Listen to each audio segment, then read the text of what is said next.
Welcome to the Learning Pines YouTube. We hope this video helps.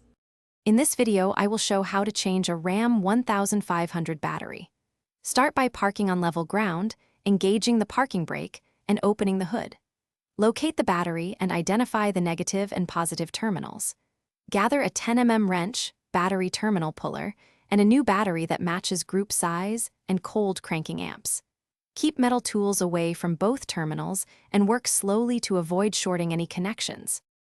Begin by loosening the negative terminal clamp and tucking the cable away from the battery. Next, loosen the positive terminal clamp and remove it carefully. Unbolt the hold-down clamp and lift the battery straight out, using both hands and keeping it level.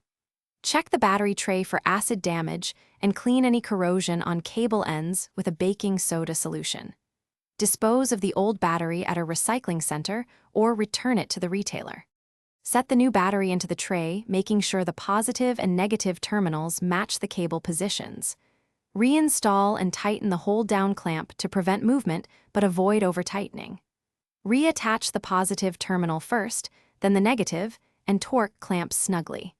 Apply a thin layer of dielectric grease to each terminal to reduce corrosion. Test the truck by starting the engine and checking electrical systems for any warning lights or. Thanks for watching. Consider subscribing if we helped you.